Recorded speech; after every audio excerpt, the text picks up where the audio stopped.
Affordable na camera phone ba ang hanap mo? Let's come on with the Tecno Camon 30 5G. Tara, try natin to. So hindi naman sikreto na pagdating sa mga affordable camera phones, isa ang Tecno Camon series sa leading sa segment na yan. Ngayon 2024, ano ba ang mabibigay sa atin ng Tecno Camon 30 series? Specifically, itong Tecno Camon 30 5G. Ano ba yung mga nag-i-issues sa kanya at magkano nga ba siya? Pag-uusapan natin yan dito sa video. Pero bago ang lahat, mag-subscribe muna kayo by clicking the subscribe button below. Hit nyo yung bell icon para ma-update kayo sa mga susunod na videos. At saka syempre, kung sakaling nakatulong sa inyo video na to, i-like at i-share nyo na rin. Dito na tayo sa Tecno Camon 30 5G. Looking at the box design, very similar naman siya sa kanyang previous generation. Naka-text dyan yung model ng inyong phone, Tecno Camon 30 5G, and then in the colors blue and white. Kapag tinanggal nyo yung kanyang cover, nandyan ang compartment na naglalaman ng inyong mga documents, SIM ejector tool, and then ang kanyang hard case. Again nga ngayon 2024, pa-iba-iba ng approach ang mga brands. For the Tecno Camon 30, gumagamit siya ng opaque na hard case, tapos may texture pa yan, setting it apart sa mga iba't ibang case na nakukuha natin sa mga phones ngayon 2024. Medyo natuwa naman ako sa design niya, mas prefer ko lang ang jelly case kasi para sa akin mas protective lang yun compared sa mga hard case nga. Moving on, makikita nyo naman underneath ang inyong Tecno Camon 30 5G covered in protective plastic. Tapos nakalagay dyan yung highlights ng phone na to. And then, syempre, hindi pa rin mawala ang kanyang cable at saka charger. For the Tecno Camon 30 5G, kailangan kayo mag-provide ng inyong earphones. So, hindi na naman yan bago ngayong taon. Moving on, dito na tayo syempre sa phone na Tecno Camon 30 5G. Siyempre, simulan natin sa kanyang design. Looking at the design, isa sa mga pinaka na-appreciate ko sa mga phones pag nire-revamp talaga nila yung design after one generation lang. That is what happened with the Tecno Camon 30 5G from last year na this year. Para sa akin, isang malaking upgrade ang design ng Tecno Camon 30 5G.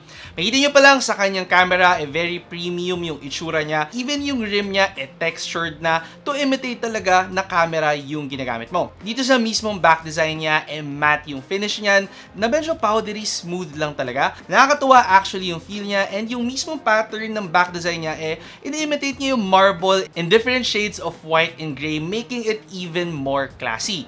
Di pa sila nakontento dyan kasi dito sa gilid ng Tecno Camon 30, nilagyan pa nila yan ng glossy accent na sa explanation ng Tecno para mas ma-imitate nila yung itsura ng camera kapag hawak nyo in landscape orientation ang inyong Tecno Camon 30 5G. Mukha ba siyang camera para sa inyo? Medyo curious ako. Comment nyo below kung ano yung tingin nyo sa design ng Tecno Camon 30 5G. Aside pa dyan, meron tayong dalawang ilaw dito sa kanyang likuran. Una, syempre, yung flash ng kanyang rear camera. Nakakaiba din kasi pill-shape siya. And then, yung kanyang indicator light dito na kapag nag-record kayo ng video, umiilaw. Medyo comment ko lang sa kanyang indicator light, mahina yung ilaw na to. So, feeling ko kapag gabi at madilim lang talaga siya mapapansin. Na-appreciate ko tong detail na to, pero sana lang mas maliwanag yung ilaw para magamit pa natin sila in broad daylight. Dito naman tayo sa sides ng phone na to, as opposed sa likuran, gumagamit naman siya ng glossy texture na so far hindi naman sobrang smudge magnet. Makikita mo pa rin yung smudges pero somehow mas less obvious siya sa ibang mga glossy textures na nakita ko sa isang phone.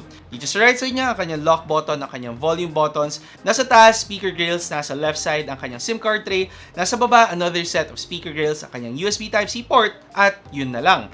So, isa sa mga kailangan yung i-note, walang headphone jack for the Tecno Camon 30 5G.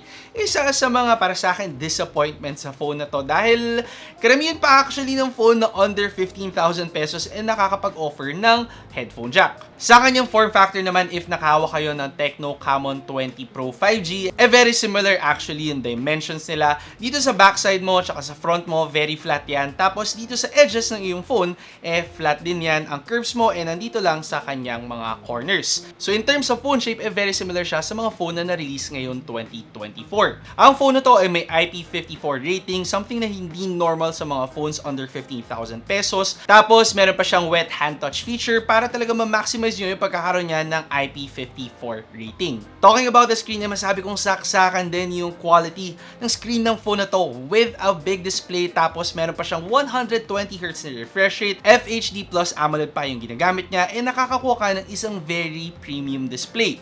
Dagdag nyo pa dito yung pagkakaroon niya ng 1300 nits brightness. So kahit nasa ilalim ka ng arawan, makikita mo ang screen ng phone mo. Dagdag nyo pa dito yung 360Hz touch sampling rate ng phone na to. Meron kayong phone na hindi lang talaga pang camera, kundi pang gaming din. Hindi pa siya natatapos dito kasi meron din siyang 2116 na PWM dimming. Again, something na hindi natin kadalasang nakikita sa mga phones at this price. So masabi ko lang pagdating sa screen very immersive, very high quality, at enjoyable talaga kung sakaling mahilig kang maglaro o kaya manood ng videos. Kasi gumagamit din siya ng dual stereo speakers na Dolby Atmos na, so meron kayong magandang screen at magandang audio on this phone. However, don't expect too much pa rin considering na under 15,000 pesos ang phone na to. Testing the quality, masasabi kong sakto lang yung quality niya. Not the best one around pero hindi rin siya masama considering sa kanyang presyo. Isa pang bagay hindi ganun kalakas yung speakers niya. So kung gagamitin niyo siya outside kung saan maraming background noise, I suggest gumamit kayo ng earphones.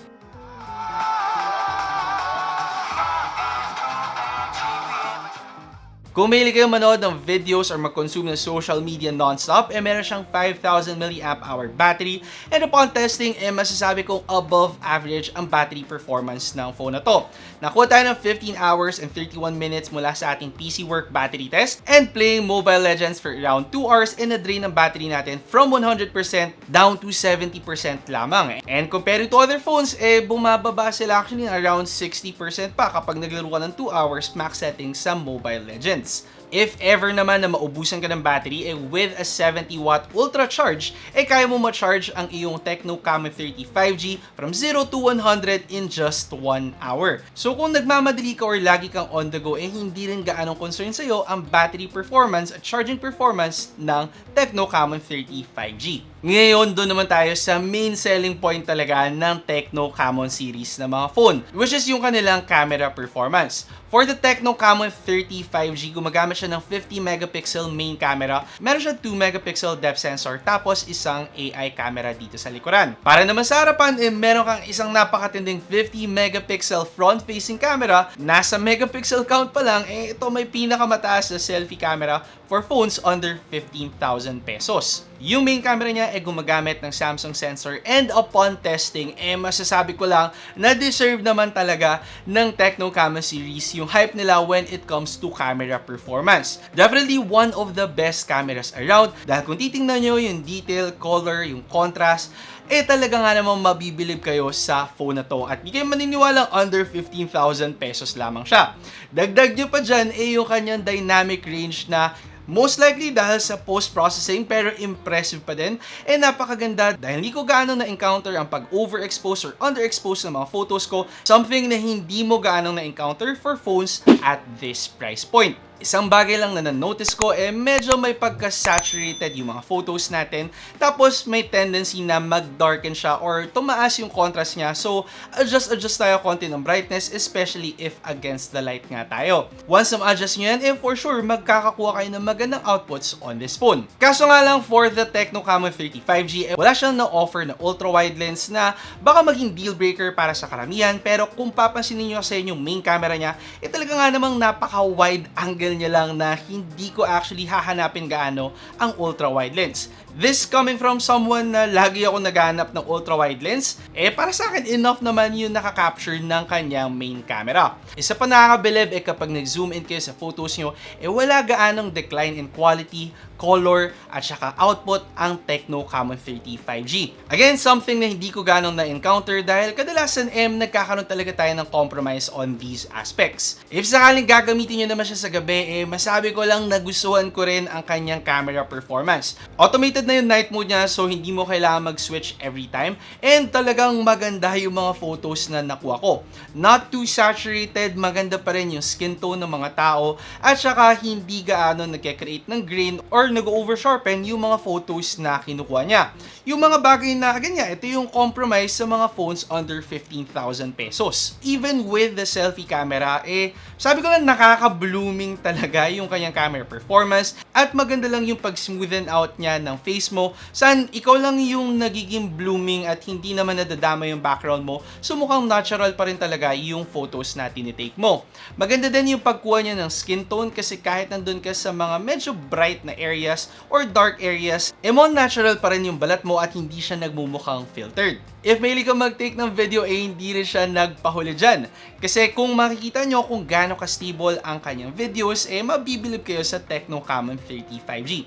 May little stutter pa rin, again, something to be expected for phones at this price. Pero para sa akin, isa to sa may best qualities or best outputs na mabibigay sa inyo, lalo na kung naghahanap kayo ng isang affordable camera phone. Kung papansinin nyo nga lang kapag ginamit nyo yung steady mode niya, magka-crop yung kanyang video, most likely para mas maging steady talaga or maging stable yung inyong videos. Pero hindi naman to deal breaker sa akin kung ang kapalit lang mas stable na output. Overall, in terms of raw camera performance, masabi kong one of the best camera phones under 15,000 pesos ang Tecno Camon 30 5G. Pero hindi pa natatapos dyan kasi meron pa mga additional features na mabibigay sa inyo ang phone na to. Kung nakita nyo ang title at thumbnail, nagdagdag ng mga AI features ang Tecno para sa Tecno Camon 30 series. Meron silang AI erasure para ma-edit out nyo yung mga asungot or mga photo bombers sa mga pictures nyo. So hindi nyo na kailangan mag-download ng app, built-in na yan sa inyong Tecno Camon 30 5G. It's not the best one around pero with a few tries, malilinis nyo ang inyong AI erasure. Hopefully with a few more updates, ma-improve pa to ng Tecno to make it more seamless dahil ang laking advantage at feature nito over other phones at the same price point.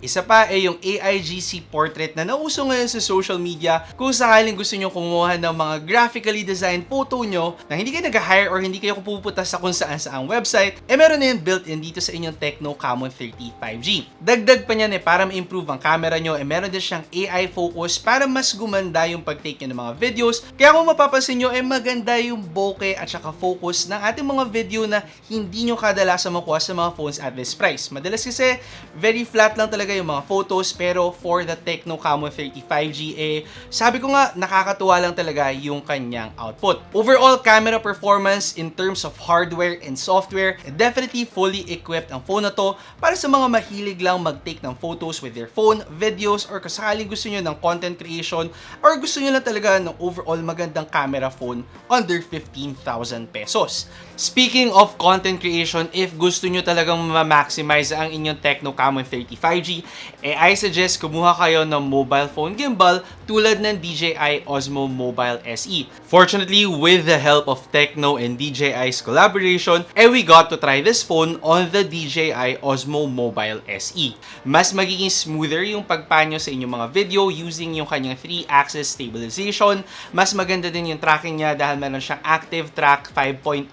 Meron din siyang magnetic design, so madali lang ma-ready at ma-start ang inyong vlogging setup. Pinakamaganda pa, portable at foldable to, so hindi siya hassle whenever you travel or kung may pupuntahan kayo na kailangan mag-shoot using your Tecno Camon 30 5G. Vlog like a pro with your Tecno Camon 30 5G kasama ng DJI Osmo Mobile SE. However, for chipset performance, papalag pa rin ba ang Tecno Camon 30 5G? Syempre, tinest out natin yan. Gumagamit siya ng MediaTek Dimensity 720 na chipset. Locally available merong 8GB of RAM with 8GB of extended RAM. Tapos meron kayong options to get a 256GB storage o kaya a 512GB storage. For the Tecno Camon 30 5G, syempre binenchmark natin at nakakuha tayo ng matataas na results. Definitely one of the higher or fastest phones to na makuha nyo at this price. So hindi lang siya actually for camera pero for gaming as well. Since equipped siya with dual speakers, 120Hz na refresh rate, tapos yung 360Hz na touch sampling, definitely enjoyable din ang gaming experience on this phone. Naglaro ako at nakakuha tayo ng matataas na settings para sa mga games na usually ko nilalaro, Mobile Legends at Call of Duty, at smooth naman yung gaming natin. Sabi ko lang na noticeably tumataas yung temperature niya, however hindi naman tayo nag-reach dun sa mga areas kung saan nag-thermal throttle ang phone, pero masabi ko lang iwas-iwas lang tayo na umabot ng mga 4 to 5 hours para mas ma-make sure na ma-preserve nyo ang lifespan ng inyong phone. Syempre, for Genshin Impact, wag pa rin kayo mag-expect masyado at magsastruggle pa rin siya sa game na to, pero for light and casual gaming, isa to sa makakapagbigay sa inyo ng mas smoother at mas enjoyable na gameplay. Dahil sa lahat na features features na binibigay ng Tecno Camon 30 5G, isa to sa pinakamagandang phone na makukuha nyo under 15,000 pesos lamang. Sa presyo na 11,999 pesos para sa 8GB with 256GB variant niya at 13,999 pesos naman para sa 8GB with 512GB of storage variant, masasabi natin na isang magandang option ngayon 2024 ang Tecno Camon 30 5G. Syempre mula yan sa lahat ng mga offer na maganda sa inyo ng Tecno Camon 30 5G. Yung kanyang 50 megapixel rear camera na may magandang performance at napaka wide angle na hindi mo gaano hahanapin talaga ang ultra wide lens. And of course yung kanyang selfie camera na nakaka-blooming talaga. Definitely one of the best selfie cameras for its price point. At saka yung mga additional AI features niya pa na hindi ino-offer sa mga phones at this price point. Hindi pa rin nagpahuli ang kanyang chipset, ang kanyang battery performance, and even yung charging on this phone. At hindi rin na-sacrifice yung iba't ibang mga premium features katulad ng screen at audio dito sa Tecno Camon 30 5G.